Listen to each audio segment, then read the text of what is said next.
The Hail Varsity Radio Saturday morning show. Strap yourselves in. Here are your hosts, Chris Schmidt. Y'all don't even know he was a virgin until he's 28, and now, roll tide. And Mark Kraynak. Time has come for someone to put his foot down. And that foot is me. Welcome to it. Weekend editions here at Hail Varsity. We're powered by Cornhead Lager. Chris Schmidt, Elijah Herbel, Mark Kraynak on assignment. He'll be with us here momentarily. What a pretty pleasant morning, right? It's 20 below wind chills here in the great state of Nebraska. We're all South Parked up with our stocking hats. The pups are up. They're excited. They watched the Polynesian Bowl last night and are on speed dial for any seats they can get for next season and beyond. Elijah, how you doing? Good evening last night, and good to see you this morning, man. Yeah, it was good to watch the Polynesian Bowl. I think a lot of what I said yesterday when previewing that game turned out to be the truth in terms of a little bit of sloppiness. Wasn't the best statistical night from Dylan Raiola, but his some of his physical talent did completely jump off the screen at you. So that was good. I am good. It's Saturday morning. The question everyone's asking, though, I'm sure, is where is Mark Kraynak? Kraynak's en route. He was out searching for a cup of coffee this morning, and we'll get him in. Brandon first in as we are going to do roll call, our starting five. Eric checks in this morning. Patrick, and then Mr. Jeff Snitley. Lance rounds out our starting five. Rick checks in off right outside that starting five. Lance there. Tim is in. We're just going to shout out a few. And Elijah rounds it out. So Jonathan checks in. So we love doing this. Brennan also says hello. So Brennan says present. Go ahead. Brennan says present.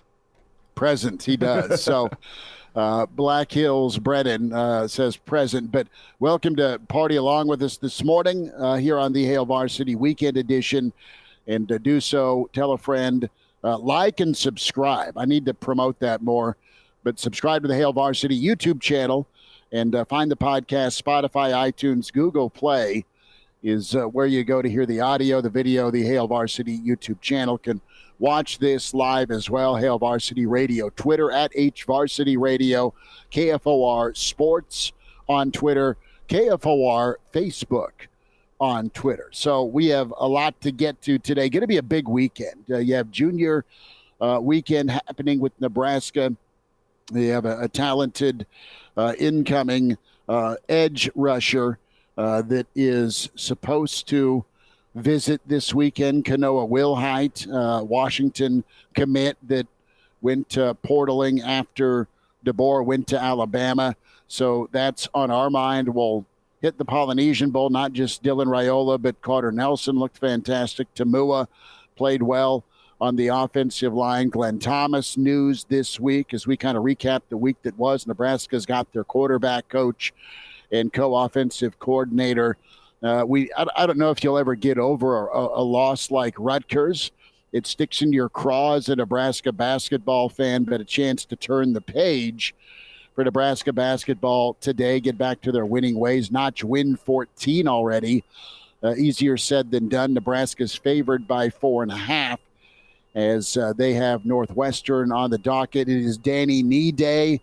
That is incredible. We love catching up with Jeff Smith yesterday, assistant for Nebraska. And Coach Nee is just a treasure. And they celebrate not only his first team, but that 93-94 Big 8 tournament championship team. So all those things. But kind of my theme this morning is coming attractions, right? I haven't been to a movie in a while, but when you do go, it's okay to be late because there's about 15 minutes of here's what's happening. Here's what's on the docket from Hollywood. And then your movie eventually starts after getting punched in the face for beer, soda, or popcorn, although movie theater popcorn is second only to Memorial Stadium or PBA popcorn. There he is. Aloha, Mark Kraynak. How you doing?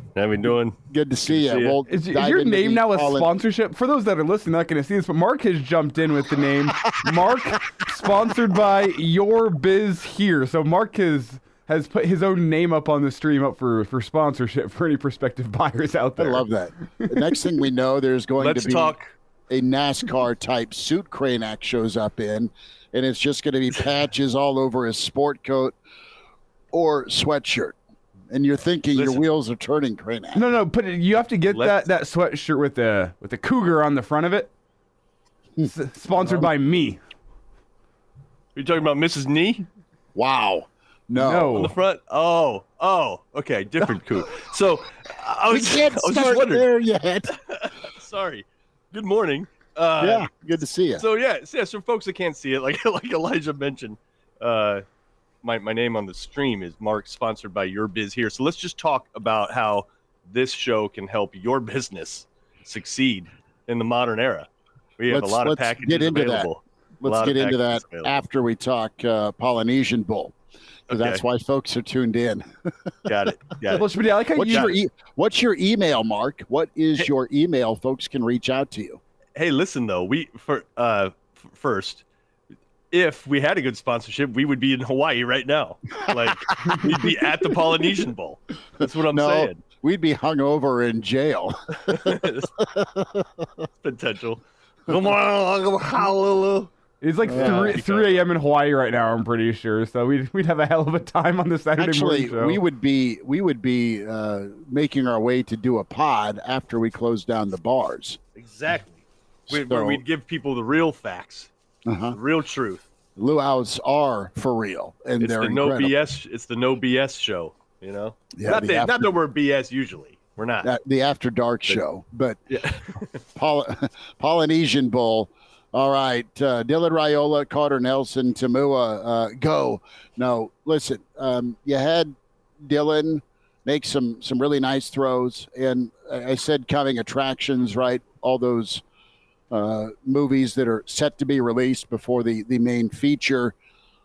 Nebraska fans got a glimpse last night to see and let their imagination run wild a little bit in a all-star game in Hawaii with just some of the natural talent and throws that Dylan Raiola can make and did make on his completions. And Nebraska fans love them some tight end up the seam route.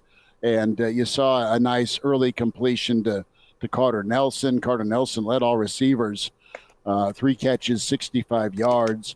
And what's cool is as much as the quarterback rotation was going on, things settled in, and Dylan had a chance to put some drives together in that third quarter and lead his team back from being down in a bit of a hole. And his team ended up winning 28-17, and 7 of 15, 111 yards, 1 interception, but some nice slant routes, some nice seam routes, some nice throws to the edge of the field. So pretty impressive for him. He was comfortable, and Carter Nelson looked super comfortable. I know Tamua gave up a sack, but then settled in. And what's cool is Tamua was going against like the top 2 defensive tackles in the country that are coming into 2024. So, Tamua's been talked to about playing tackle, not just left guard, but the guy looks good early with that size and footwork ability. So a nice showcase, fellas, for Nebraska, not only on the NFL Network, but a nice showcase for Nebraska fans as they got a glimpse at the future with Nebraska on the offensive side of the football. And we do have an opportunity here for Mark. Eric has offered his fire suit from Daytona 500. Ooh. I'm wondering what Eric's day job is. Is that like a fan? Like, did you purchase a fire suit? I'd assume not. Or do you? That's interesting. You were for NASCAR team? He might have worked it. Like, yeah. So I'm guessing Eric worked it, and then has a because then is that something you could also put like logos on? Well, I would pay to see Mark in a fire suit on the Saturday morning show of Hail Varsity. we got some good ones coming in. Look at Lance too. Did you see what Lance had? Lance said, Mark, I run a brothel. Is that an appropriate sponsor? That depends on who you ask. Lance, that depends on who you ask, right? And look at that. Eric is, in fact, a NASCAR mechanic for Ricky Stenhouse, who I believe won the Daytona 500 last year. So that's awesome. That Firestu's probably Eric, worth something. Nice work. Nice work. That's cool. I bet you, Eric, if I'm you, Eric, I'm like, Ricky doesn't win this without me. I want to go back to the brothel owner. He did fine, but he didn't win without me. Like, he has no idea how much I tightened these lug nuts. He has no idea. I know you do more than that, Eric. I'm not. Brandon Vogel has joined us and is threatening to leave us if we don't. He is not. Get to business. Counter Read with Brandon Vogel, counterread.com. Vogues, we opened up and in Mr. Hand form, aloha this morning. And we start off with the Polynesian Bowl. We'll get some thoughts on Glenn Thomas from you as well. But what'd you think, man? Kraynak, I know you have a take too. And Elijah, you and I kind of opened up with what we thought about the Polynesian Bowl. Not to overreact, but Nebraska fans pretty excited this morning.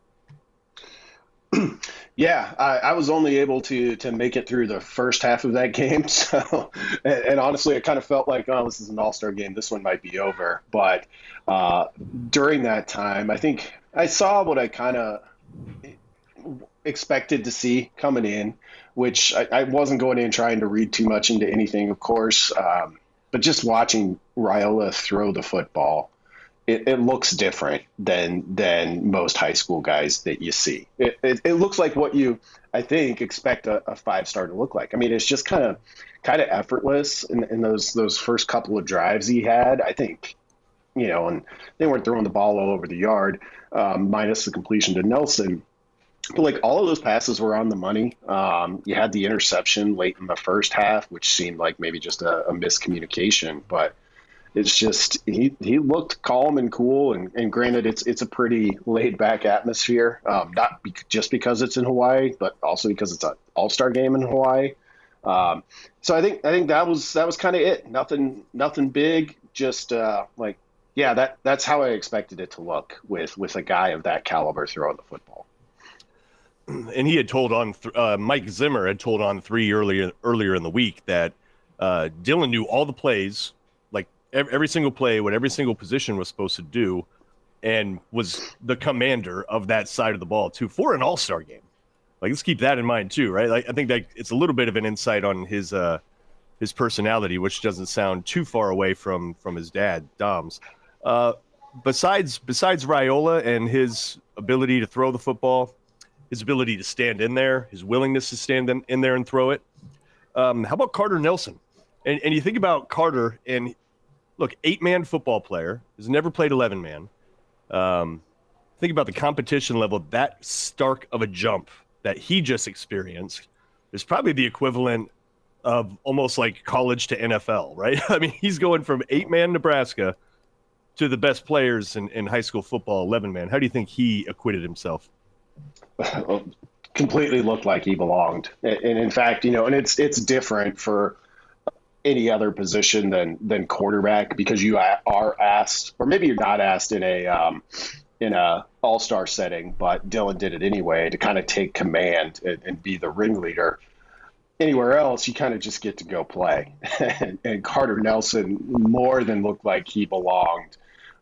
When you think about that jump from, like you said, Nebraska 8-man football to all of a sudden there's a ton of 5-stars here. And I mean, he was rated highly as well, but it's one of those things that you never know until you see it. And he's long, he's uber athletic. Like, you just look at him and say, any team in the country would kind of be, and I don't mean this as hyperbole. He just looks the part.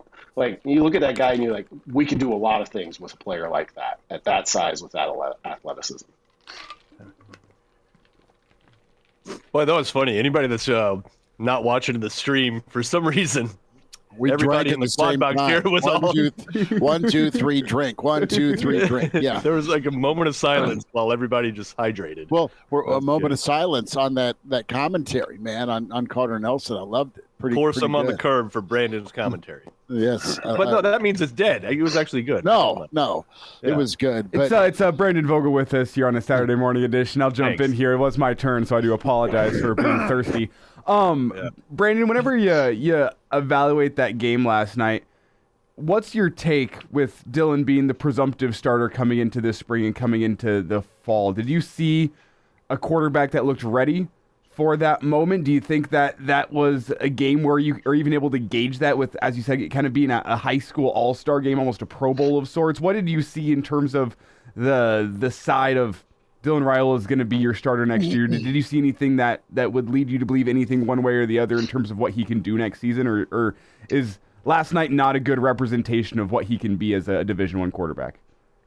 I think I saw a player who has the physical tools to do that, and that's kind of all I went in there expecting to garner. He's not a player, obviously, who you're going to have to clean up that throwing motion a little bit before you're ready to play Big Ten games, et cetera, et cetera. And then all the other stuff, are you just ready for kind of the mental grind of a college football season? Are you ready to lead a team even as an 18-year-old true freshman? All of those things, we won't know until we get there. But I mean, Nebraska, with the way their quarterback room is situated now, and I don't want to be disrespectful to anybody, but they basically need him to be the starter, right? And they need him to be almost as good as advertised, I think, for a team that's pretty well positioned to, I think, take a step forward, maybe more than a step forward in 2024. Based on what we have now, they've got a lot riding on Dylan Raiola or progression from Harburg, and Kalen's also coming in as a true freshman, but everything we're talking about with Raiola also applies there. So it's an interesting situation. It's going to be an interesting spring from that regard, because I think we'll learn a little bit about where that QB room sits and what Nebraska might need to do going forward. Let's tie this to the higher than Brandon Vogel, counter read with us, counterread.com. Glenn Thomas gets hired. It's broken by our dear friend Mitch Sherman. And then Nebraska, of course, puts their statement out. Was that Wednesday or Thursday? Might have been Wednesday. I don't know. This week's a blur. But point is this. It's not just quarterbacks coach, but it's co-offensive coordinator. I know Dylan had made some comments this week about just kind of paraphrasing it, the excitement to all work together and do some big things. That's the synopsis. But, Thomas has a nice blend, doesn't he, of NFL and college, and not only landing in college, but really starting from scratch in college, where there's a couple of quarterbacks that have seen the NFL, but it's not like they were household names. Those guys developed into Sunday guys that got shots and went and performed and found a way to make a living in the NFL as a quarterback, as a spot starter, or as a backup. And then the variations of offenses. I mean, this looks pretty good for Nebraska on top of the familiarity that there is with Rule, with Satterfield, and with Thomas. Yeah, I mean, it's tough to argue, I think, with kind of the results that they've put together in the past. We know how Rule wants to build his teams. We know how he built Temple and Baylor, and how he said it's going to be at Nebraska. It's going to be defense first. This is not going to be a team that gives up 32 points a game but scores 42 consistently. The only two times a Rule offense has averaged 30-plus points is when Thomas was in the fold. And his first season with them at Temple in 2015, I think he was co-OC with Satterfield that year too, they were at 29.8. So it's, and there's a ton to dig into there of what they did and what kind of offense they actually ran, and go back through some of those things with more time. But in terms of the pure points perspective, Thomas helped get him there, and Satterfield was part of those staffs, except for the 2016 one. So there's a good history here of those three pieces fitting together pretty well. I think you needed, and then when you talk about the quarterback coaching piece of it, you're obviously bringing in a player who you presume has NFL potential as a 5-star. You do that for any 5-star, and you bring in a coach who's got some pretty good NFL experience. And the interesting thing about Taylor is like I haven't been able to find any record of him playing at Texas Tech, which is a rarity. You don't see coaches that didn't play college football a whole lot. Though Mike Leach famously didn't. So that's interesting. He was under the Pirate for a while, but wasn't Thomas kind of a wishbone quarterback at East Texas or Easter or some? What was the town? Eastland, I think. Eastland. Thank you. But yeah, so he's wishbone to air raid to pro style to spread them out. Pretty good.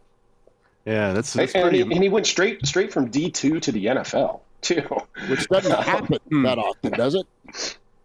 Yeah, obviously. Now in the modern NIL era, and in the modern, get a 5-star. Who knows how much Dylan's getting paid? Anybody know? Like what, 1.7, 2, something like that? Who knows? I think the window's got to be the market is what Rule said at his presser, probably between 1 and 2. So we're probably looking at a situation where the heralded quarterback makes more than the quarterback coach in college, and the kid is like 18.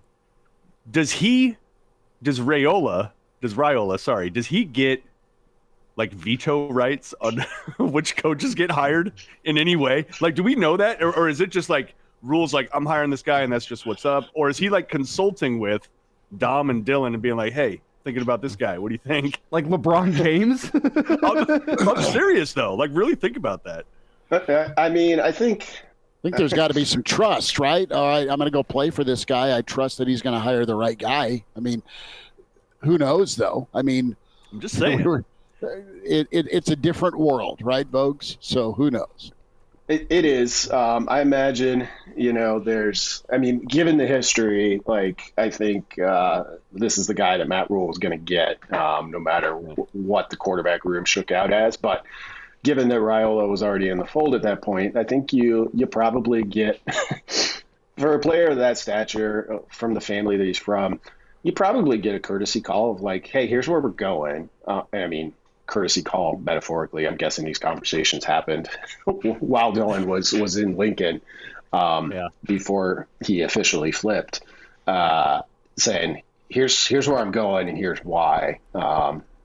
So, yeah, I mean, even that seems a little bit strange, a head coach having to pitch it a little bit. But right, this is the way things work now. Brandon Vogel is with us on the Hail Varsity Weekend edition as we talk Polynesian Bowl, and then we get set for Nebraska Northwestern today. Tip off at around 1. Is it 1:15 today? Central 1:15 BTN. 1:15. Danny Nee day, baby. Danny Nee, baby. Danny Nee's making his way back. It's a reunion weekend for former players. Nebraska might be the only team in America that has 2 cookies in the house. That'd be good. So. Boo Buie is making his return. The guy's played for like 7 years. How do we feel about where Nebraska is? Look, on the road, they're one team. At home, they're another.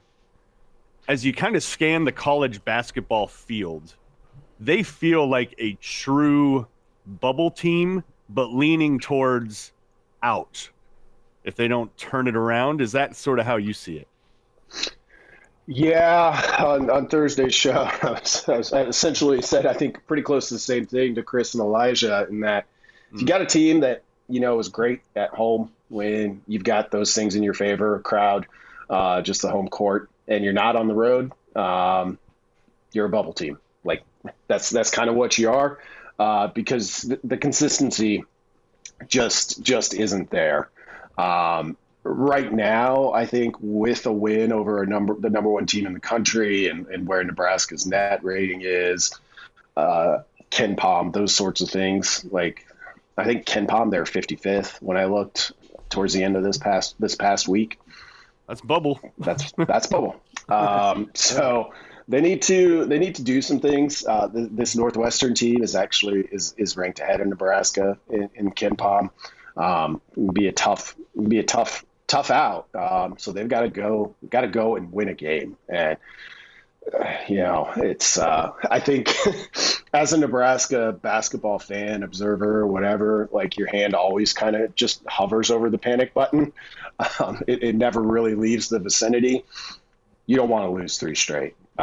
Because then you're full on in, and maybe Nebraska's already there because that Rutgers loss was a tough one, but you don't want to be in a spot where it's like, well, that was a nice start. Now we're back to prove it mode because Nebraska kind of permanently exists in prove it mode.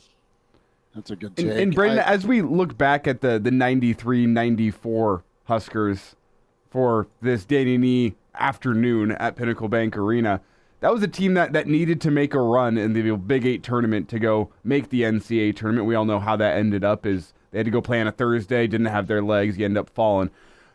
With this team this year, do you feel like they are better prepared than past Hoiberg teams to potentially make a run at the Big Ten tournament, assuming they can continue to make it work at home, get some wins? You would hope that they would get then a first-round bye. Is this a team that it feels like to you with their three-point shooting could make a run at the Big Ten tournament, similar to that 93-94 team, in order to solidify a spot in the tournament? I mean, they're definitely better suited than most teams of the Hoiberg era. You got a player like, well, I think you hit on Elijah. Anytime you get into a tournament setting, like they've got a number of guys who can shoot it, and if they all kind of get hot at the same time, yeah, you can go there and win it. I mean, they've already beaten Purdue, so it kind of shows you. And they shot extremely well. We've talked about that enough. But it kind of shows you like the ceiling here is pretty high. It's just a matter of how are you moving towards your ceiling at this exact juncture, or are you moving towards your floor? And we'll find out. I mean, if Nebraska, they've got 11 games left. They win 7 of those. They're probably a pretty safe team going into the conference tournament for an NCAA tournament bid. But we'll see. I think they've got 6 of those games left on the road, and they haven't won there yet. So they got to go. They got to go do it themselves. Vogues, I want to spend a second on this makeup and the Jekyll and Hyde. There's clear comfort and the energy that PBA brings, the emotion this team has. And while you're at home celebrating, doing all sorts of third base signs after every 3-point make, crowd loves it. But you're doing it on the road when you're down and you've kind of pissed away 2 12-point leads. I worry about some of the key guys' maturity and how they roll with the punches. And I worry about, the timetable of Gary, because he and Rink are your blue-collar tough dudes down low. And I think Alec can provide some good Rodman. Tough guy in Maryland, though. I mean, come on now. Rink, tough guy down low at Maryland, not so much. At Rutgers? Or Rutgers, sorry. Yeah. No, I don't think he had any help. He tried. No. He didn't get help by the officials either. But no, I don't think he had any help. I mean, the guy looked like he got clawed by one of Siegfried and Roy's Tigers, for God's sake. I read that this week. So, I mean, he was trying to do everything he can, and it was 1-on-5 down low. And everyone else is just staring and blinking at poor Rink as he's bleeding everywhere. I mean, so, yeah, you need Gary, and you need your guards to help rebound there. So I just hope that this team can find a little junkyard dog and not be as finessed. They hit a bunch of tough shots, but great. Don't take some of those early in a possession and, ignite the other team's comeback trip. So they played smart basketball. They've taken good shots in some key moments at PBA. I need them to grow up if I'm a Nebraska basketball fan on the road and realize, all right, there's some moments. Every possession does matter, to sound cliche, but they had that, and they let it get away, and then the the roller coaster starts because they're the worst thing in America from being the best thing in America. So how do they handle this, the success, and how do they respond to the failures? They've responded to the failures in the past, and they did so by getting better at home. They need to finish the job. Wisconsin's kind of beat them up. Minnesota's beat them up. Rutgers clearly beat them up. So I just don't like those matchups moving forward. They are what they are, and they're not. They don't have enough tough guys right now. Yeah, I think that's an accurate kind of lay of the land. You know, at home, you can have those things, and you can be. You've almost got to mature enough to embrace being on the road and being up 12. Like, yeah, you're celebrating the same way you do at PBA. It's just everybody hates it instead of everybody loves it. And I think you got to come up with a way to appreciate that a little bit, like enjoy the villain role. And I don't know. I think, a month ago when Nebraska was looking like, all right, this is starting to feel like a tournament team. I think my question is when you get in those games, when you get in an NCAA tournament game and you need a bucket to take a lead or just to stop a run, something, where are you going? And I still don't know the answer to that question. I mean, Tominaga looks like Bryce Williams at times this year. He's the type of player I think that can fill that role, and I think a little bit of this is just today's college basketball. Is you get in those Big Ten road games, and like things take a turn. In terms of transfers, like a guy's kind of gotta I guess look at the difference between a guy who's maybe been here for 3 years and says like, look guys, I'm tired of this. We've done this too much. Give me the ball. I'm going to score, and we're gonna end this run, or we're going to turn things around. Sam Hoiberg in overtime would be kind of a good example. I mean, that guy hit 2 huge shots to even give him a shot over the final minute and a half of the game. It's not that transfers can't do that. They don't have that kind of accumulation of I'm tired of this. If that makes sense. I don't know. Mm-hmm. I think to Mark's point about Mast, I think I see what he was saying. Like his game is just different than some of the bigs we see in the Big Ten who look like linebackers, but they happen to be 6'10". And to Chris's point, like, how are you going to win those games where you can just get muscled a little bit? Because it's not that Mast, lacks the want to or any of that. He just plays a different kind of game, and it's been very successful. Yeah, he's a Euro player. He's skilled on the outside, and he's a great passer in the high post. Nebraska's been so lucky with guys on the high post that can dish, with Walker followed up by Mast. So, I mean, just total passing of the baton there. How about Boo Buie, though? I would say out of the Big Ten, that's probably my favorite player that's not at Nebraska. That dude is an absolute killer. First team All Big Ten, 6'2". I don't know how he translates to the NBA or not. I just honestly don't know. But he's going to be tough to deal with for Nebraska. What do you do to defend him, Brandon? Because I feel like you do have to think of doing some specials. Keep him in the locker room. That guy. Yeah, I mean seriously though, he is a killer. He is, and he can hurt you in a variety of ways. I think Nebraska against Purdue did a really good job against Edley, and it was it was basically you have to double them, and you take your chances with the rest of the team hurting you from three. And Purdue made some shots, just not nearly at the clip that Nebraska did. So I would expect we'll see something pretty similar there. You do have to defend Buie.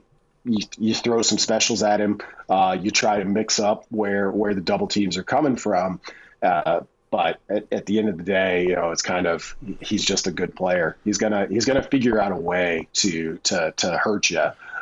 It's just a matter of how badly. Where does Boo Buie rank on the college basketball all-name list, in your opinion, Brandon? Oh man, it's the best. Great name, fun to pronounce. It is. It's got to be up there currently. College basketball is so vast, though, that I think if we started ticking down the list, Mark mentioned Nebraska will have 2 cookies in the house. You start going down the list, and your all-name team could end up being 300 names long. Yeah, Fats Russell. I mean, come on. Like ninth team. God Shamgod is the best name ever from Providence. Wait, did you guys see there's a guy in college basketball this year by the name of A Million Bugs? What? No. No, it's not. Yeah. No, it's not. Yeah. His first name or his full name? His first name is A Million. His last name is Bugs. A Million. Two words? One word. One word. A Million. A million bucks. Wow. Bugs with 2 G's. It's sort of like $1 million, I guess, is sort of what they're going for. A little pun. How about having a name that's a pun? Yeah, he plays for the University of Central Missouri. A Million Bugs. Until he transfers. Hometown, Chicago, Illinois. Huh. Love it. Vogues, what's happening with you? What's coming up from Counter Read? And tell folks about counterread.com. Yeah, it's twice weekly Substack newsletter from myself and Aaron Sorensen. Just been working through things in the off season.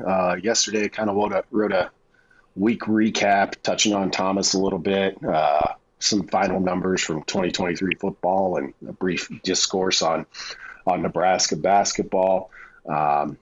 So I have plenty of that coming up to start the week. Next week, Aaron's got our first newsletter out of the gate, talking a little bit about the Polynesian Bowl, which we talked, and just a general weekend recap to kind of set the stage for what's ahead. So you can head over to counterread.com, check out what we're doing there. It's free to subscribe to start, and check out what we're doing, and hopefully you'll see enough to like to become a paid subscriber.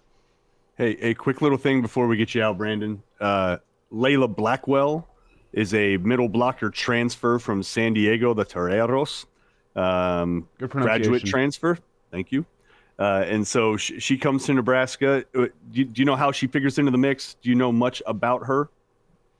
Not a ton off the top of my head, other than that San Diego team. They were rated highly, but put it this way, San Diego isn't one of the fixtures in the Final Four. Really accomplished program, though. So kind of another one where Nebraska recruits extraordinarily well, and you do your best in terms of determining, talent, how it all fits together. But a player that kind of proved themselves elsewhere, and now they get to come to Nebraska. And it's a little bit of the rich get richer, but hey, if you're the rich, you're perfectly fine with that. Vogues, love it. Appreciate you. We'll check in next week. Oh, Elijah? Yeah, one last thought for you, Brandon. John Ryan, he chimes in on Twitter and asked about Nebraska's lack of a true point guard. I want to get Brandon Vogel's advice to maybe Jamarcus Lawrence, Kisei Tominaga running the point guard position for Nebraska out of necessity. Do you have any point guard advice for those two with your noted high school basketball experience? Well, and we're talking a killer point guard at Hastings College. Oh yeah. Yeah. Don't turn it over. That's pretty much what it comes down to. Be willing to play some defense, but honestly, like a lot of this offense runs through Mast. He doesn't bring the ball up, but he may as well be Nebraska's point guard when they're on their half of the court a lot of the time. So it's not traditional. And speaking of the NCAA tournament, and if Nebraska gets there, that's usually a problem come March. But let's make it to March first. The other, just summing it up, don't gamble. That's right. Take care of the basketball. Find the open guy. It's not complicated. Yeah. They make it look pretty complicated sometimes. They really do. It made it very difficult. Don't gamble. All right. Vogues, be good. Take care, brother. Right. Thanks again. Guys. Have a good one. I like how our comments have just completely devolved into people doing names of just come on. People are just putting in names. And for those just listening, like Rick chimes in with, I knew a guy named Dick Fitzwell. That's what he says. Capital F. Gary Sharp's going T's. to pour coffee on his laptop and run from the scene right now. The Iron Horse back with us. Sharpie, how are we doing this morning? We're doing good. Hey, always right from Rhode Island. And then nice. A team that I'm seeing today in Kansas City, they have two twins, Promise and Precious Idiaro. Oh, really? Precious? Precious. But his twin brother is Promise. Huh. I loved that movie, Precious. Never saw it. Precious. Isn't that the dog's name in Silence of the Lambs? Yeah, now we've gone dark. Oh, my God. How about that Hello, Jizzle James? How about Jizzle James at Cincinnati? He's a guy. How come you go with Jizzle right after we say Silence of the Lambs? Hey, Come have you guys on. watched much Clemson basketball? No. No. No, I do not. They got an assistant coach named Dick Bender. It's fantastic. By the way, Gary chimes in. If you're watching in the stream, we try to get fancy with our names, and Gary went with, my name is Luca, and I live on the second floor. And Because I woke up today. Do you guys know what MTV plays at 7 a.m. on Saturdays? haven't watched I do MTV not. in a long time. Hey, Elijah, MTV is something that three of us grew up on. Thank you. And they used to play music videos, not just these reality shows, but they play 80s music. Oh, wow. Ah, And so I hadn't What'd heard you that hear? song in a long time. that was the song you heard. Okay. All Yeah, right. my name is not Luca, but I don't live on the second floor. What floor are you on? It looks like That's third. Penthouse. Yeah, I can't reveal that. Okay, you don't want to get picked off by a. Well, because I said something negative Sniper about listener? snow plowing and why my roads are not plowed, so I don't want them to know where I live. Gotcha. Fair. Yeah, Don't want ice to piss off skating. Don't want to piss off those salt truck guys. I swear to God, this week I did Please see don't. a snowplow in my neighborhood hit back to back mailboxes as it was driving down the road, and it just left carnage for like a day. Like the rest of the night, there was just like mailboxes sitting in the road. Good for you having a mailbox. Didn't hit my Yeah, mailbox. Yeah, it was it was a rough week for people who had to work outside. I mean, I salute the men and women that are mail carriers, and anybody else that had to work outside. Absolutely brutal. Yeah, terrible day. But a good we got lesson 30s is coming up. a good lesson is the next time you buy a house, buy it next to the mayor of your city. Fair. Yeah, that's a good call. If you can afford it. Where does old Jean live? I'm She assuming Happy Hollow, Dundee. She strikes me as a Western Omaha person. You think? I was thinking more like Happy Hollow, Dundee. I Or don't what know. are you thinking, like 24th and L? Nah, just more like 50th Dodge-ish, like somewhere in that vicinity. Who knows? What the hell are we even talking about? Can we talk sports here? Let's get to Hawaii. That's where we should have gone. I know. I We know. talked with Vogues a little bit about it. Gary Sharp with us, the Iron Horse.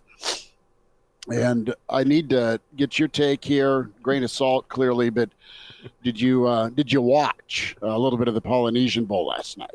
Yeah, and I got upset because there were turnovers all over the place. You forget All-Star games, how much substitution there is. Yes. And to be honest, I haven't watched one of these in a while. I used to watch the All-American Bowl in San Antonio. I used to watch that from start to finish because I liked the declarations at halftime when we used to have just one signing day. But yeah, I watched in the second half. You had the first throw from Raiola to Nelson, and you went, huh? And then watching more of Dylan in the second half, yeah, it's kind of what I thought for an All-Star game. It's kind of actually what I thought for the three guys that played. I will tell you, Nebraska might have something with an offensive lineman. Tom Mua looked pretty good at left guard. He kind of blended in, so if you didn't know his number, you couldn't really focus on him. But I thought he was pretty dominant at guard. I think Nebraska had a good showing yesterday. And Tom Mua is going to be one of the late arrivals too. Yeah. Most of the players will be here in January to go through spring. But Kamua with not that so much. said, I was thinking about this yesterday, guys. How many Samoan, Polynesian, Hawaiian type offensive linemen have come to Nebraska and haven't made an impact? Not I many. mean, Tony Tata. It's maybe been He's a linebacker. but it's been a while. You had that stretch where you had Dom, and then you had Finoti, who I still don't think gets enough run for being as good as he was as an Finoti was offensive a tackle. beast. And then he kind of got put through the ringer, and he had his ups and downs. But Dan Billy Waldrop started for multiple years. Yeah. By the way, Finotti, they had to have special ordered him a helmet. I've literally never seen a human being with a head that big. It was absurd. That dude was. I've never seen a human being built like him before. Yeah, he was so funny. He didn't like to talk, but I got to interview him a couple of times. He was Nebraska's version of Andre the Giant. I mean, his hands were ginormous, but he had such a great personality. Man, he would laugh and he would tell stories. And then when you tried to ask additional questions, he was so quiet. But, most of those guys that come from the island, when they leave the island and they go play somewhere, specifically Oregon, BYU, they usually pan out. So I think Nebraska adding nice offensive line depth, but I think also sprinkling, hey, let's start a pipeline. I think they did that the other day in Colorado. They've been doing it. And that's nice to get into the islands because we always talk about, hey, is Mike Cavanaugh going to enjoy his trip out there to recruit? Well, I think Nebraska's serious because now they have a connection on their roster with Donnie and Dom and now Dylan. Gary Sharp with us here, a weekend edition of Hail Varsity. And Gary, let's get to the position everyone wants to talk about, and that's quarterback Dylan Raiola, his performance last night. Said yesterday on the show you need to take some of the all-star game stuff with a grain of salt. Guys haven't played together. It's not like Dylan Raiola is going to be sitting out there in Hawaii a week watching film on the all-star defense. With that in mind, was last night kind of proof that, interception's not always a quarterback stat because of what we saw last night. I think Dylan Raiola maybe not to blame for any of the turnovers for his offense. Well, he threw a little bit. The first interception was a little bit of a duck. I will tell you the thing that I wanted to watch. So it's wild how he looks. His mannerisms are so much like Mahomes. He wears 15. He has the haircut. He has that little pitter-patter walk. When he scrambles, he kind of holds the ball out there. He had the no-look pass. I think what I saw last night is a kid that has been a quarterback for a long time. And if you are Glenn Thomas and you're working with him, you realize you got a kid that is further along in development than a lot of freshman quarterbacks that you deal with, from the footwork, the knowledge, just being able to read the defense, the knowledge of what the other 10 on the field are supposed to do. Now, what will be a challenge is you can't be so willy-nilly and showboating, because guys are bigger, faster, stronger, and they're going to throw things at you. So I'll be interested to see how quickly he adapts to the speed of the game. But, man, when he has time and he's able to survey the field and just play pitch and catch or unleash the arm, man, there's a lot to like there. That is there. Watching just sample sizes last night and what Nebraska had last year, it gives you hope that he's going to be able to get going quickly in playing quarterback at the Division I level. Gary Sharp with us on the weekend edition of Hail Varsity, and now when you look at the offensive linemen that Nebraska is bringing in and who they're bringing back, we mentioned Tamua. Do any of these guys figure in? Does Tamua figure in soon, or do you think Nebraska's offensive line depth is such that you're really not going to be able to be a rookie, whether you're Preston or Bricks that you're bringing in from Iowa, some highly rated guys that Nebraska's landing? Are they going to have to sit and wait, or are they going to be pressed into action? I like the question. Apparently Schmidt and Elijah didn't, because they both exited the screen. Yeah, I'm sorry. I got two freak shows here that are running in and out of the house. That sounds a little personal. Especially if we're talking Silence of the Lambs and all that. This is getting so like Bricks is interesting to me. Like I want to see him pass pro. They didn't throw a lot of footballs at Logan Magnolia, but I think they're in a spot where the addition of Mazuka and the guys that are returning, they like their depth without having to use a true freshman. And come on, let's be honest. It's difficult for a true freshman to get on the field and play regularly. You'd like to get them a little bit of a taste, but I think they like their depth. They like where they're at, because I think we talked about this last week. They feel like, they always talk about, hey, I want to get to 8. If we can get to 8 offensive linemen, I trust. And it seems like some years they only get to 4 offensive linemen they trust. Yeah. I do believe that they feel they're in a good spot, that they could get to 8. Now, remember, Sam Sledge is one to keep an eye on. Mm-hmm. He didn't play a ton last year, but he developed as the season went along. So he's a guy to watch like in spring. And then some of the other guys that last year, they brought in. They made a commitment to the offensive line, but I think they like the guys that are here and then maybe the guys that are coming in to get them a little bit of taste, but no one they're counting on to say, hey, man, you got to come in and day one, man, you got to be fighting for a starting spot. And that's a good problem to have.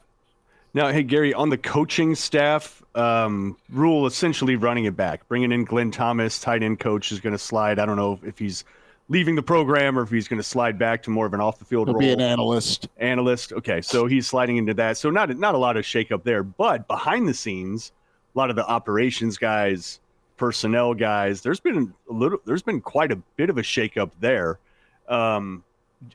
Is there something in particular behind the scenes that has to be addressed that maybe was a little bit short that you're aware of? Or is this sort of normal attrition based on, I don't know, kind of the fluid nature of those positions anyways, and the fact that Rule had to fill those guys pretty quick?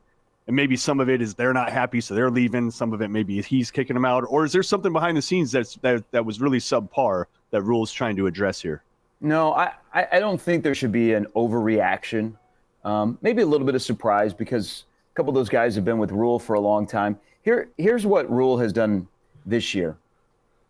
He did a lot of listening, and he did a lot of observing while he was trying to move this program through his first year. And I think, once the season ended, he subtly said right after the Iowa game and then in his end of the season press conference that, and I'm going to paraphrase here, that I'm going to go through this program with a fine-tooth comb. Mm-hmm. And he listens to a lot of people that he trusts in the business, and then also people around the state that are in the game of football. And Rule is very observant. Rule is a taskmaster, man. Rule grinds. And I'm not saying the guys that aren't here in the recruiting office didn't grind, but Rule's on a whole different level. I wouldn't read much into it. They told him right after the first of the year that they were going in a different direction, and they move on. But they have so many different people off the field that are helping Nebraska football that I don't think they're going to miss a beat. Rule is pretty organized, but I wouldn't read too much into it. They're good guys. I know all four that are public. It just, it's year two, and Rule knows the window has opened, and there's a sense of urgency, and he's always looking to improve. Look at guys, there's such an angst of, oh my God, they have more than 85 scholarship guys. Look at what they've done this week. They added to the class of 24. Maybe by we talk again next Saturday, they will have added to the class of 24 again. They're always looking to upgrade. They finally are playing big boy football. Instead of giving people loyalty clauses where, hey, I like you, and you do an okay job, you can stick around, or the same on the field, they're like, no, it's time to win. We need to find every asset that helps us win. So they're acting like big boy football. Finally, they're paying people like big boy football, and they're managing a roster like big boy football. And with that roster management, Gary, is Nebraska in on maybe a 5-star offensive tackle from Iowa? Is Proctor going to be a Hawkeye? No, I think he's all Iowa. Now, his girlfriend goes to Creighton. Mm-hmm. Oh, right. So he can play for the Creighton football team. Yeah, if Creighton had a football team, man, they'd have a dominant left tackle. No, I think, remember he committed to Iowa. I think they're gonna go and grab the bag, and he will be compensated really well at Iowa. But I don't know, is he going to be added to the roster, or is he going to call plays? That's the thing. Because aren't we on about 80 days without an OC at Iowa? Do you think they even need an offensive coordinator, though? I mean, really, it's just hand it off a couple times, throw an incompletion, punt. Like that's their. You know what? You know why they need an offensive coordinator? Because I feel bad for Phil Parker. Yeah, seriously. That's fair. Yeah, I love what Tony White's doing, but pay Parker $700 million and have him be your coordinator.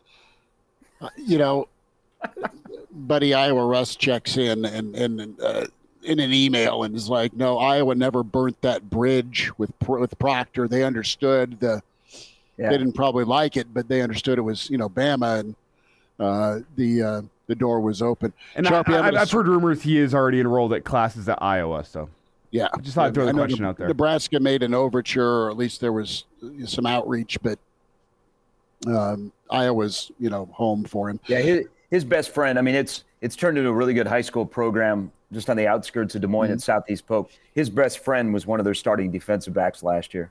Okay. Southeast Polk's legit. Yep, they're good. Sharpie, got to switch gears. It is Danny Nee Day. It's also a monster response game for Nebraska basketball.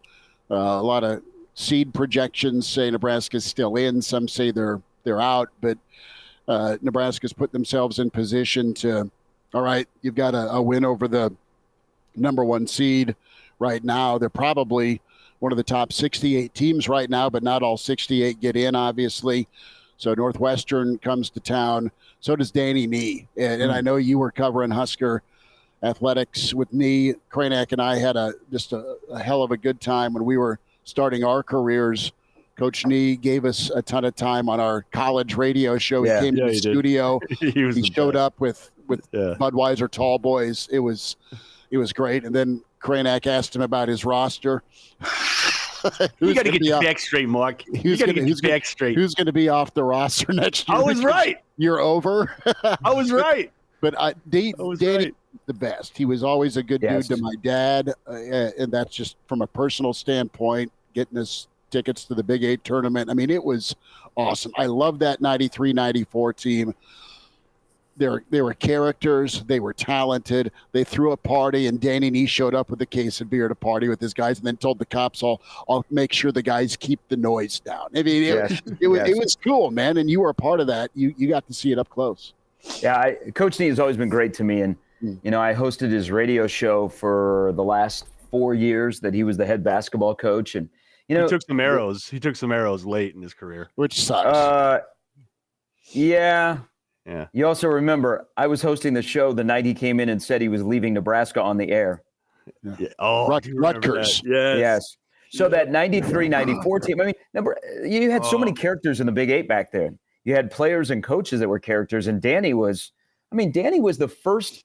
And it's really interesting because you had side by side Coach Osborne and Danny Nee, and they both were having great success, on different levels, but great success at the same time. But you had two completely opposite guys. Remember, you had Danny was doing commercials. You remember the Goodrich commercial that he would do? His ties, his sport coat. He was a character. And, man, he embraced being a basketball coach at a football school. And he made Nebraska basketball important. They found ways, loopholes to get guys on campus. And, man, they had a ton of talent. But Danny was fun. He made it fun. He was great to all of us. He loved the fans. He loved being at Nebraska. He just, everybody's got a story. That's the thing.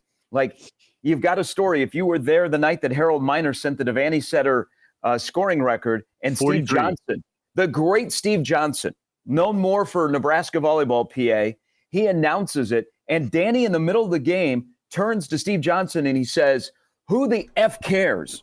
and started hollering at him. And he goes, "Your job's over." In the middle of a game as the ball is going up and down the floor. That 93 team where Schmidt is absolutely right. It's kind of like when Nebraska baseball went to the College World Series for the first time, Dan Johnson and Matt Hopper threw this enormous party.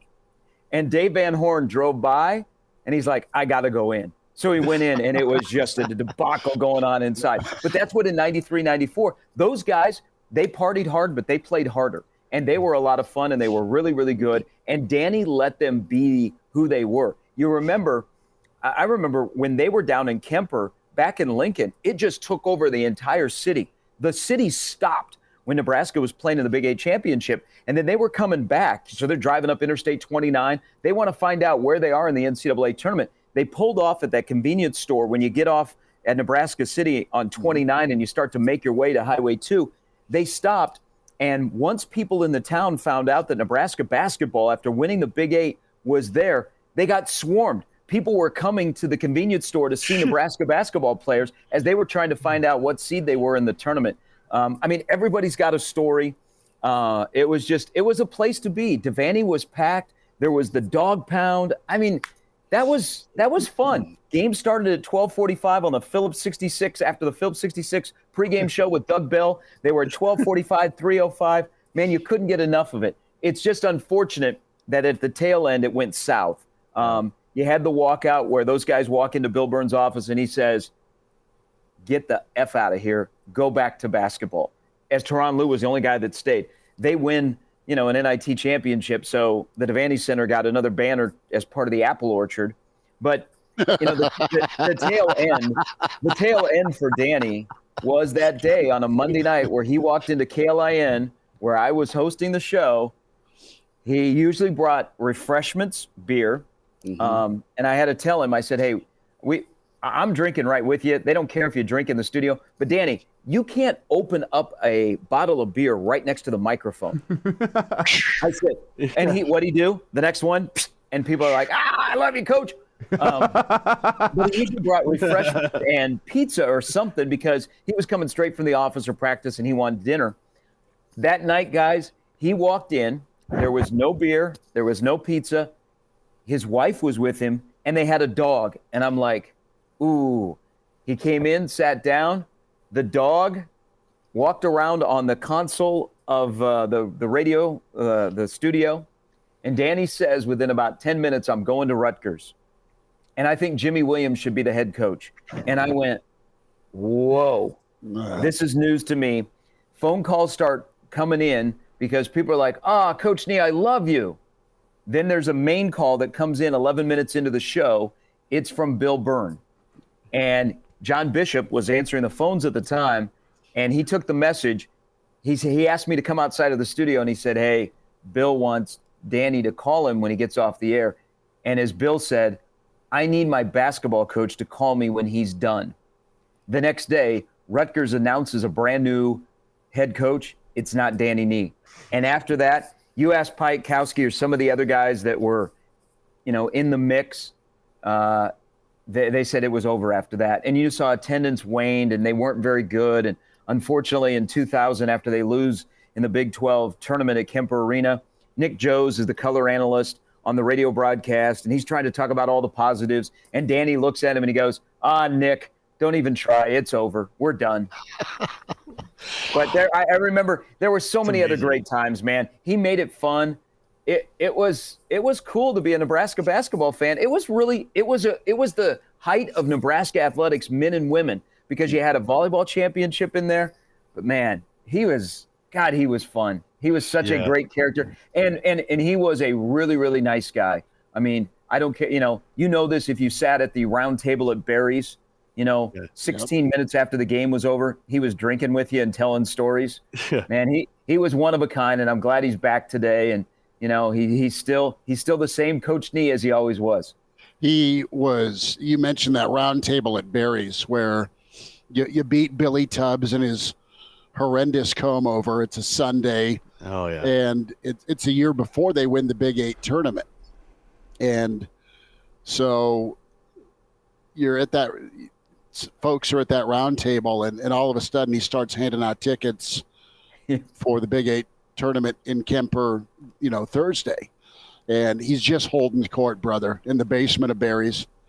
I mean, it was cool. And our family got sucked in. We went, and there may or may not have been some Jack Daniels traded with Pike, with Chubbs, and with Steve Schmidt. At midnight before the 10:15 tip-off. Yeah. You're right, brother. They went hard on and off the court, and I just appreciate the characters to match the talent. So his whole goal was to be at Barry's before Kent or Warren Swain signed off on the postgame show. So Beeline. he would have somebody pull his car up to one of the closest exits to the floor. He'd have it started. And so he would do his post-game radio show. He would get up. Kent had one more break. Danny would walk out of the building, walk right into his car, and then he would drive to Barry's. And usually he was out of his car and walking to Barry's as Kent was thanking the sponsors and wrapping up. Danny would walk into Barry's. They would have a beer ready for him. He would never sit at the bar. He would usually sit at a table or he'd walk around and talk to people. There's one night I was in there. Coach McBride was in there. Yep. And it was wild. Oh, effing coach, no, you'll never believe this.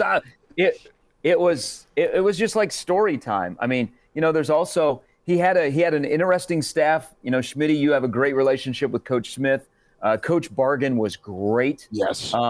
But then you had Jimmy Williams, who was the guy that, man, in the NIL world today where you could pay guys and take care of them, Jimmy would know what to do. He'd be like, whoa. Jimmy Williams would stand at the Amigos in downtown Lincoln, and when the bars closed at 2 and basketball players rolled in there, Jimmy would pick up your meal. And if you were nice to Coach Williams, he'd also pick up your meal. He stood there next to Sheriff Woody and watched all the athletes come in. But if you were a basketball player, bam, you got 2 a.m. Amigos taken care of for you. Rest in peace to that downtown Amigos location, by the way. Yeah, and rest in peace to Al Papik, who was huge with Nebraska basketball and helped manage. Yeah, another thing, I'm glad you bring up Coach Papik because he was the guy that had to tell Danny that he swore too much. Like, Danny liked the F-bomb. Oh, like Danny might cuss today. So people were a little upset that, here you got a New York guy who, by the way, played high school basketball with Lou Alcindor. Yeah. A guy who, he's not T.O. T.O. isn't F-bombing the fans or the PA announcer or, all that kind of stuff. So there were some people that were upset in the athletic department and fans about Danny's language. Oh, yeah. So Coach Papik had to go to him. And so they did this thing where Danny wore a rubber band. And if he swore, he had to snap it. Well, there was Is this true? This is so crazy to hear. This is they won a game, and Danny wanted to go all off like during the game. And so he kind of jokingly looked at Coach Papik and he goes, "Can I just take this off?" And Coach Papik said, "Yes." It's so good. Gary, Danny said earlier this week, he was on with the morning hookup here on KFOR. He said he was surprised that Nebraska would have him back and honor him. Are you surprised that Danny's coming back and that Nebraska would have him back? Hey, no, because that's when a lot of people came into Nebraska basketball. He's the greatest basketball coach Nebraska's had. Here's what is absolutely crazy about the impact that Danny had. And, man, I thought, that team with Rich King and Bo Reed that got a 3 seed up in the Metrodome, I thought they were going to break through. Yep. Even the 93-94 team who probably was out of gas after that 3-game run at Kemper. Nebraska's been to 1 NCAA tournament since he got fired. That's 24 years. They've been to 1 tournament, and that was Miles. One with Miles. Wow. Yeah, Miles 10 years ago. 10 years ago. And Miles is probably the closest character to what Danny brought. Doc had his quirks, but Miles is the closest character to Danny. I'm not surprised they're honoring him, and I'm glad they are. And here's a little backstory. So this was, as they're looking for anniversaries and things to do at games, it came up during the summer. Hey, we're coming up on the anniversary of that 93-94 team. What should we do? And Fred had a big part in this, guys. He was like, we got to get him back. Alumni weekend, we got to get him back. But we got to get Coach Nee back. So Coach Nee actually was called personally by Fred. Didn't know this was coming and called up Danny. And, they've talked before. And Fred recruited him.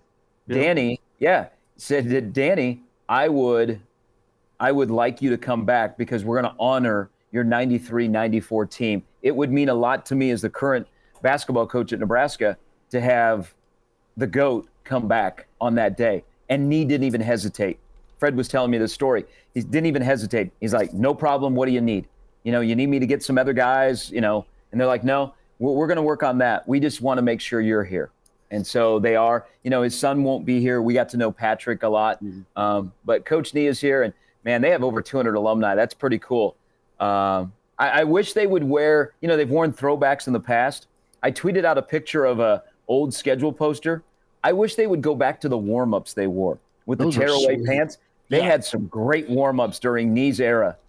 I think the 92 or 93 poster, this was against the brick wall with the hoop. That was my elementary school. I lived 3 doors. Yeah, I lived 3 doors down from Ruth Hill Elementary, and that's where they shot it at. And you got a chain around Derek Chandler's neck, and I don't think they ever put the chain back on the hoop. But it was a party, dude. It was a party in that golden era. Yeah. Did any of you guys have a T-shirt, DC's SWAT team? I didn't end up buying one. Yeah. But let me ask you this, Co. So, Elijah, your question got me to think. Does what Danny Nee did at Nebraska become even bigger and more amazing when we consider that Nebraska basketball in nearly 24 years since then has only been there one time? Doesn't that help the cause? Absolutely. Yeah, it's wild. You had 4. He went to 5. Oh, was it 5? I thought it was 4. He went to 4 in a row, and then lose junior year they went. But no, I mean, and that's Sharpie. There's despite your point about 1 in 24 years, that kind of defines what you are as a program. But there's still the thought of you can get back to going every year, every other year. You can get up to that level, and it's not ever been that way because you either get close and build up to that bubble team, and then it's someone you move on. You move on from Doc, you move on from Tim, and it does take time to build into a tournament team, and it's just not a situation where you go every year, and that's and people get impatient with that. Guys, but the tournament is larger too. I'm not saying they shouldn't be in contention, not at all. I'm just saying it's what they've been, and today's so important to get their mind right. Because they've got a good team this year. Think about who he had to do that against too. When it was just the Big 8 before moving into the Big 12 in '96, you're talking about Norm Stewart, Missouri. You're talking about Roy Williams in Kansas. You're talking about Billy Tubbs in Oklahoma. Eddie Sutton in Oklahoma State. Johnny Orr at Iowa State. You had, good luck, man. It was pretty much K-State just sucked. And they had Lon Kruger though. They weren't even that. But in the Big 8, I'm just saying they were if you have to stack rank, they were probably one of the worst ones, and they were pretty damn good too. It was just it was an amazing level of competition. Bryant Big Country Reeves and Danny Manning and Mitch Richmond. On and on and on. Well, it's funny you guys got to witness this era because in my lifetime of watching Husker basketball, it's been they need an act of God to get into the NCAA tournament. No Sit Sunday has to happen and God has to intervene and say, you know what, maybe Nebraska deserves something nice. That's my only experience because my entire lifetime it's the Jeter teams and the Tally teams and Alec Marks and Jorge Jorge Brian Diaz, is that right? Oh god. Yeah. Those are all the teams where it's just man, maybe they can do it this year, and then they lose to Missouri and lose to Kansas and get ousted after getting one win in the Big 12 tournament and say, well, maybe the NIT is okay too. It required an act of God to make it in the tournament. But they also had some dudes, man. Danny and his staff could recruit. They had some big-time players. We've all rattled off our favorite players from that era, if that was where you kind of got to know Nebraska basketball. There's guys that are forgotten. Derek Chandler, Vincent Hamilton, Tony Farmer, Tom Best. Really, really good players. It was their roster was stacked. And also, in the 90s, the state of Nebraska was churning out some big-time high school basketball players, and Nebraska was benefiting from it. Strickland, Woolridge, Badger. Sharpie. Alvin Marshall. To Mark's points here, you have Danny killed it in Omaha, in the Metro. He got Omaha's best to come to Lincoln. Yeah, and we all know the a rope situation where it went sideways for Tim. He got some bad advice. They tried to get back in. I would say Michael Lewis at the end of Miles' tenure, Coach Lou really worked hard in the Metro.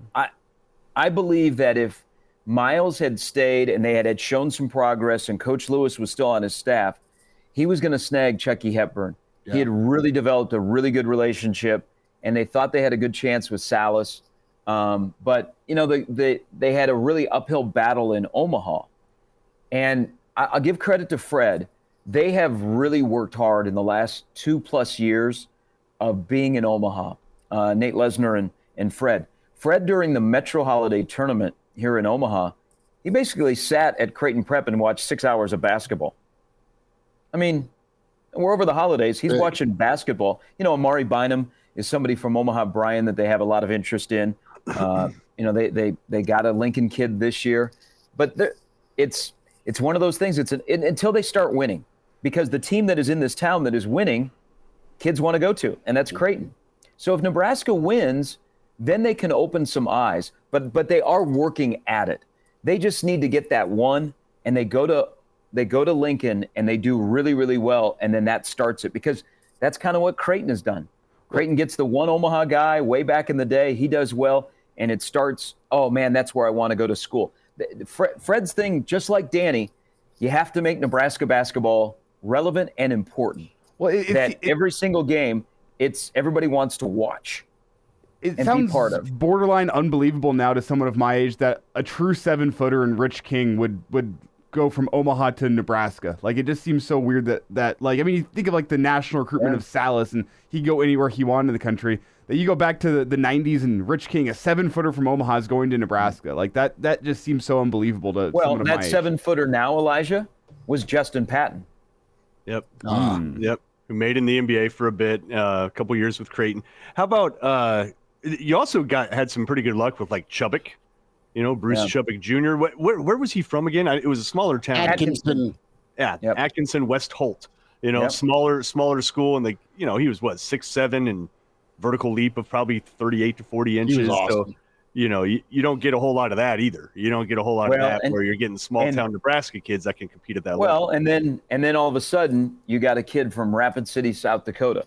Yeah, the Polish rifle. That's right. Mm-hmm. That's great, man. That's great. That's cool that they're honoring him. And he came in, Danny was, I think, a victim of Bill Byrne kind of professionalizing the Nebraska athletic department. It was pretty mom and pop under Bob Devaney, right? And so that's where you got the characters and people had the autonomy, and you could go drink with Bob at Barry's, and like different deal entirely. And then Bill turned it into an enterprise, right? He turned it into a professional enterprise with a real structure. And that's when that's when they hoard out the Husker Vision screens and just stole them like crazy, and then we're still living with that. Well, we're still living with it today, right? Like we're hoard out, attain sponsorships. I mean, wow. It's for another show, but they had to. Of course, absolutely. Yeah. But I think Danny was sort of like, he was kind of like almost the symbol of old Nebraska, mom and pop. Each team is its own kind of thing, to a much more kind of professionally run organization that Bill brought in. And so it just didn't fit at that point. He didn't fit anymore, but damn, he was fun. Hey, shouldn't they have been playing this game today in the Devaney Center? Well, the state basketball tournament plays in the Devaney Center, and you got, 57,000 lines on the floor. That would have been a unique thing. Now, today they're going to have 14,000, so you wouldn't be able to have 14,000 at the Devaney Center. But I hope they go all in, because this is a cool deal. It's the thing about all of us being Nebraska basketball fans is you go through the torture of a game like Wednesday night, but man, we can rattle off like nostalgia. Elijah's naming guys that I haven't thought of in a while. I'm very disappointed you did not mention Andre Almeida, the Brazilian steakhouse. Yeah.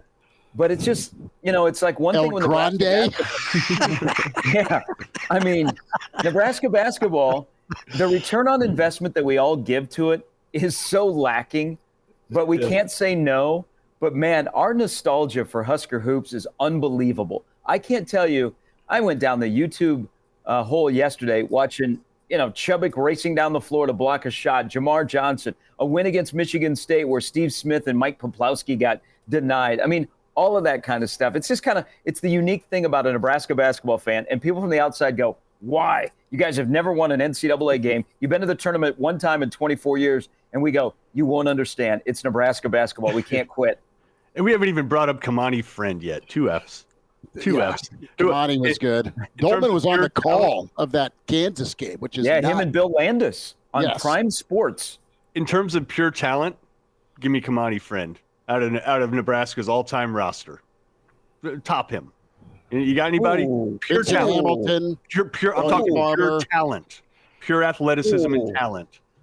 Kamani Friend is up there, big time. Top 5. They ripped him from Georgia Tech. Yeah. Which was nuts. Yeah, he had some issues with Nebraska basketball. I don't think he's back today. No, I'm not saying that the guy was Isn't he like on lockup abroad? I wasn't saying he was a character guy. I'm just saying in terms of sheer athleticism and talent. Sheer athleticism. Friend was another planet. Yeah, I'll give you that. I think the best player is Lou. Probably. Yeah, fair. I think. The guy that diminutive that took over basketball games. Yeah, I can see that. Yeah. Probably best all-around player. Strick is up there in terms of best all-around athlete, obviously. Yeah. Mm-hmm. But yeah, they had some jump. They had some. It's pretty much like you look at today's roster, look at Nebraska's roster, and they're a solid bubble team. We know that, solid basketball team. But in terms of sheer athleticism, no, they don't have much of that. Did you guys see the tweet earlier this week? That's just like, man, guys can sit around for 3 hours and just name obscure athletes and have the best time ever. That's us this morning. It's just 4 guys sitting around naming obscure Husker basketball players having the best time. It's dudes naming dudes. So it was good. I want to go here before we wrap it up. Give me some Clifford Scales. Scales was nice. The old MJ tribute with the knee brace. Yeah. So who do you think? Jose Ramos. See how easy it is to derail the conversation? Schmidt's got a point, but I was waiting. I woke up early this morning, and I was like, when do we have a Jose Ramos bomb? I was going to put odds out. Who says Jose first? And Sharpie comes through at 9:18 Central Time. Hey, the man had he was a transfer. He was from Miami. He would walk around campus in a full-length fur coat with a huge Philadelphia 76ers logo imprinted on the back of a fur coat. He got around, man. Then Al Papik had to ask for that fur coat back. Are we forgetting about Tom Wald, by the way? We haven't. No. Tom Wald still lives in Nebraska, I believe. I loved Wald. He was a Mankato State transfer. Yeah, he was a glue guy. Chris Cresswell.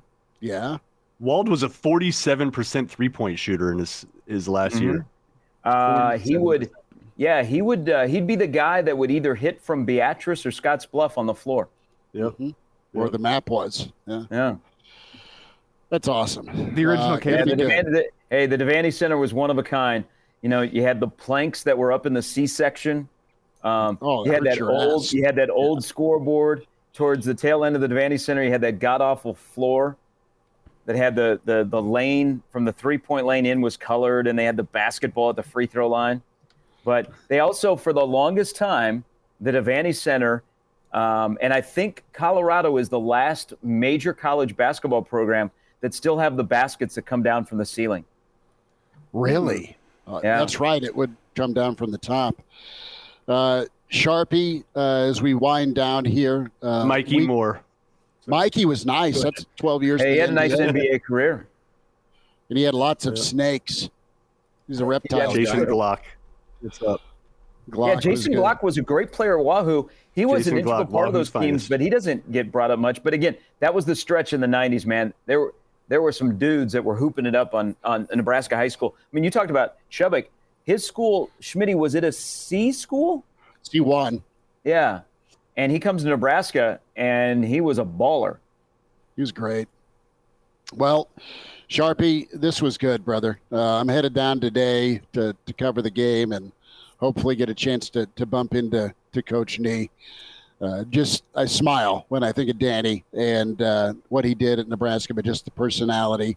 And it's really awesome Nebraska fans get a chance to say thanks another time.